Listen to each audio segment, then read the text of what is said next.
այո, հանձնաժողովի 3 անդամ, հանձնաժողովի 1 անդամ Սերգեյ Աղինյանը եւ 2 անդամներ Դավիթ Մուրադյանը եւ մյուս անդամը Ելենա Բաբոյանը մեկնել են Թուրքիա այս տարվա հոկտեմբեր ամսին հետեւյալ օրակարգով եւ հետեւյալ թեմայով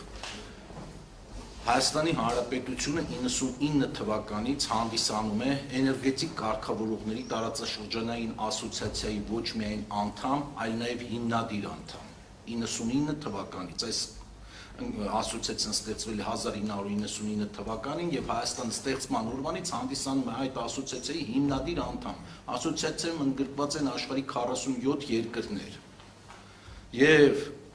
ի ուրախություն մեզ, երևի դա մեր թերությունն է, որ մեր լրատվականով, կայքերով այդ մասին չթմկահարեցինք, այս տարի Օմանում, մայիս ամսին էր, եթե չեմ սխալվում, իմ գլխավորությամբ եւս պատվիրակությունը այդ ասոցիացիայի աշխատաժողովներին մասնակցել է Օմանում եւ հանձնաժողովի անդամ Սերգեյ Աղինյանը ընտրվել է այդ ասոցիացիայի նախագահության անդամ 3 տարով Ասոցիացիայի աշխատանքային ռեժիմը այսպիսին է տարին 2 անգամ անդամ երկրներից որևէ մեկում աշխատաժողովներ են հրավիրում եւ այդ աշխատաժողովների օրերի ընթացքում այդ 47 երկրների պատվիրակները ներկայացուցիչները քննարկում են էներգետիկայի վերաբերվող բազմաթիվ հարցեր օրակարգային են մեր այս ժամանակաշրջանում հատկապես վերականգնող արևային էներգետիկայի հետ արկա խնդիրները որոնք ոչ միայն մենք ունենք մեր երկրում, իմիջիայլոց այդպիսի խնդիրներ ունեն գրեթե բոլոր երկրները, որոնք որ սկսել են արևային էներգետիկա ներդնել իրենց երկրում եւ հետեւաբար տարատեսակ խնդիրների կամ նոր հանգամանքների առաջ են կանգնում։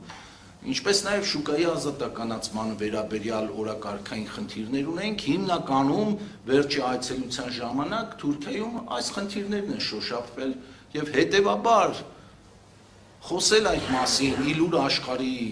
հայտարարել ազգաբնակչությանը, որ այ տեսեք ինչպես ձեր նշված անձնավորություններ իր խոսքում նշել ես մամուլից եմ տեղեկացել, որ այ տեսեք գնացել են Թուրքիա, որ բանակցեն, որպեսզի գան հեծը վաճառեն թուրքերին, դա կներեք առնվազն նման է Գեբելսյան քարոզչությանը, որ որքան սուտը մեծ է, այնքան հավատացողները շատ կլինեն։ Օգտվելով Այսօրվա ընձեռած հնարավորությունից ես խոսքս ուղղում եմ առաջին հերթին բոլոր այն մարդկանց, բոլոր այն քաղաքացիներին, որոնք նեղ մասնագետներ չեն, ոլորտի ներկայացուցիչներ չեն, ունեն տարբեր մասնագիտություններ, տարբեր սոցիալական կարգավիճակ, տարբեր ինֆորմացիայի աղբյուրներ եւ կարող են շատ հեշտությամբ մոլորության մեջ ընկնել նման հայտարարություններից հետո։ Նման բան պարզապես չկա։